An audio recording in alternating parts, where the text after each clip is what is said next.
All right, tomato lovers. Ready to turn your Oklahoma gardens into tomato paradises? That's what we're here for. We're diving deep into the OSU Extensions Guide, and let me tell you, it's packed with the know-how to grow some seriously impressive tomatoes. I was really impressed with this guide, you know? It doesn't matter if you're a seasoned gardener or just starting out. It's got something for everyone, It covers it all. From picking the perfect spot in your garden. which, by the way, is crucial. Oh, absolutely. And this guide knows that not all gardens are created equal, especially here in Oklahoma. Speaking of which, sunshine, how much do these tomato plants crave? Okay, so when it comes to tomatoes, sunlight is like their love language. Got to keep them happy. Exactly. We're talking a minimum of 6 hours. 6 hours. At least. 8 is even better. Direct sunlight. So when you're scoping out your garden... Yeah, where's that sweet spot? Exactly. That's what you want to think about. Where does the sun just dominate all day long? And make sure it's not too close to any trees or shrubs. Right, because those sneaky trees will steal all that precious sunlight. And we need that for our tomatoes. Now, another thing to consider is our Oklahoma soil. It can get a little, shall we say, clay heavy. Oh, yeah, we've got our fair share of clay, so how do we work with that? Well, the good news is this guide knows that's a thing. It does. Oh, yeah. They dedicate a good chunk to drainage. Because tomatoes and soggy roots, that's a recipe for disaster. Absolutely. They are not friends. Nobody wants root rot. Tomato heartbreak. And that's where raised beds can be a game changer. It's basically like building a little platform for your tomato plants, about 4 to 6 inches high, and it gives them that well-drained haven they crave. Okay, I like it. Creating that perfect environment. It's like building your tomatoes their own little island paradise away from that soggy soil. Yeah. But speaking of soil, All right, let's talk about it. this is where it gets really interesting. The guide is a huge advocate for incorporating organic matter. Things like compost, leaf mold, that kind of stuff. Because it's not just about feeding the plant itself, right? Exactly. It's about feeding the soil. Which makes sense. It's like you wouldn't build a house on a shaky foundation. Exactly. And your soil, that's your foundation. So we got to make that strong. So building up that soil structure with the organic matter, what does that do? All sorts of amazing things. For starters, it helps the soil hold on to moisture better, like a sponge. Oh, I like that. So you don't have to water as often. Uh-huh. And of course, it just makes your plants happier and more productive in the long run. Okay, so we've got our soil prepped and ready for some serious tomato action.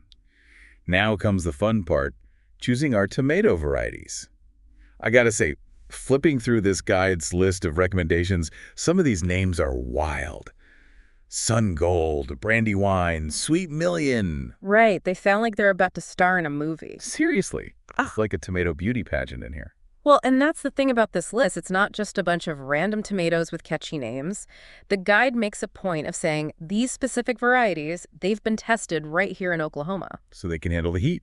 Exactly. They've proven they can thrive in our climate. So you're not just rolling the dice, hoping for the best. No more tomato heartbreak because you fell in love with a variety that wilts faster than a wilting thing in our Oklahoma summers. Exactly. No more tomato tragedies. You've got a curated list of winners here. So the next decision, and this is a big one for a lot of gardeners, start from seed or go with transplants. Oh, that's like the eternal gardening dilemma. It really is. It's like choosing between, do you want that slow, steady burn of starting from scratch? Or do you want that instant gratification of a pre-started plant? And you know what? The guide actually does a really good job of laying out the pros and cons of both. So break it down for us. What's the deal with starting from seed? Okay, so for starters, it gives you a head start on the season. Like you get those seeds going indoors while it's still chilly outside. It's often a bit cheaper to seed packets versus, a whole flat of transplant. That's okay. So it's easier on a wallet. That's always a plus. But I'm guessing it requires a bit more, patience? There's definitely a bit of a learning curve. You've got to get the hang of watering those delicate seedlings. Oh, for sure. Overwatering those little guys is like rookie mistake number one. Right. We've all been there. So if you're short on time or maybe just a little impatient to get those tomatoes growing, transplants are a great option. Instant gratification. All right, so let's say we're going the transplant route. What should we be looking for? How do we pick out a winner? So you want a plant that looks like it just came back from a workout. Buff tomatoes. Yeah, basically. A nice thick stem, not something super thin or wobbly. And that color, it should be vibrant, like a deep, rich green. That means they're packed with chlorophyll and ready to go. Healthy plants, healthy harvest. Okay, that makes sense. So we found our prize-winning tomato plant. How deep do we put it in the ground? All right, so this is where things get a little unexpected. Hmm. The guide actually recommends planting tomatoes deeper than they were in their pots. Like bury a few sets of those lower leaves deep. Really?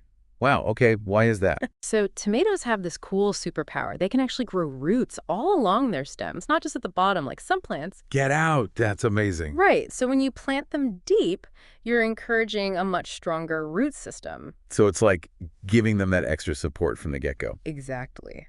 Those roots can reach more water and nutrients, which means a sturdier plant overall.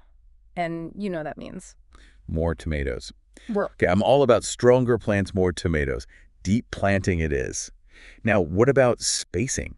How much breathing room do these tomato superstars need? Mmm. Okay, so we've covered planting, but now let's talk about keeping these tomato plants happy and hydrated. And that leads us to everyone's favorite topic, watering. I'll be honest, I struggle with this one. I always worry about underwatering, so I tend to go a little overboard. Oh, trust me, you are not alone there. Overwatering, it's a classic gardening blunder. It's a rite of passage, maybe? Maybe so. But the good news is, this OSU guide, it's like a hydration coach for your tomatoes. Okay, bring on the hydration coaching, because I need it. So how much water are we talking here? What's the magic number? Well, they recommend aiming for about an inch of water per week, but that's during those milder months, May, June. Okay, so early on. Got it. Right. Then, when things really start heating up in July, August, September, you'll want to up that to about 2 inches per week. So crank up the hydration when the temps rise. Makes sense. Any tips on how to water effectively? Yeah, they're big fans of drip irrigation. Drip irrigation, okay. It delivers that water right to the roots, minimizes evaporation, and it can help prevent some of those fungal diseases that can pop up when the leaves get wet. So it's like targeted watering, keeps the leaves dry. Yeah. Love it. Now, what about mulch? I'm always looking for ways to cut down on weeding. Oh, who isn't? And the guide is all in on mulching. Music to my ears. Seriously. It helps retain moisture in the soil so you don't have to water as often. It suppresses weeds. It's like a win-win-win. All right, mulch party it is. Now, let's talk fertilizer. I know tomatoes need their nutrients, so is it a more is more situation? That's a myth they actually debunk right away. Oh, really? Yeah, more fertilizer does not necessarily mean more tomatoes. In fact, going overboard, especially with nitrogen, can actually lead to more leafy growth and fewer tomatoes. Wait, so I could end up with this massive tomato plant, but hardly any fruit. Exactly. It's all about balance. The guide recommends mixing in some slow-release fertilizer into the soil when you're first planting, and then you can supplement with a technique called side dressing throughout the growing season. Side dressing, what is that? So basically, you sprinkle a little granular fertilizer around the base of the plant, a few inches away from the stem, water it in, and that gives them a nice little nutrient boost. Okay, so targeted feeding too. We've got the watering, mulching, fertilizing. Anything else we need to know about keeping these tomato plants happy and productive? There's one more thing. Pruning.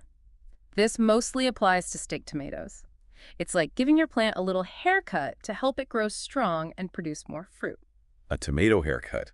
All right, I'm intrigued. Tell me more. So, those little shoots that sprout up in the spot between the main stem and a branch? Yeah. Those are called suckers, and they can actually sap energy away from the plant. So the guide recommends pinching those off. It's a little counterintuitive, but it helps the plant focus its energy on growing taller and, you guessed it, producing more fruit.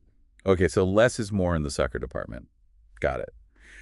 This guide really is like having a personal tomato coach in your back pocket. We've covered it all. Finding the perfect spot, planting those tomatoes deep, watering, mulching, fertilizing, pruning. And we've learned that sometimes those plants, they actually thrive on a little tough love, right? Absolutely. And the best part is we're going to be rewarded with those delicious, juicy, homegrown tomatoes. There's nothing better. Oh, absolutely. And, it makes me think, what other gardening adventures are out there? Oh, there's always something new to discover. That's the beauty of gardening. Exactly. But for now, listeners, we want to hear from you. What are your go-to tomato growing tips? Head over to social media and let us know. Use #TheDeepDiveTomatoes. And remember, happy gardening.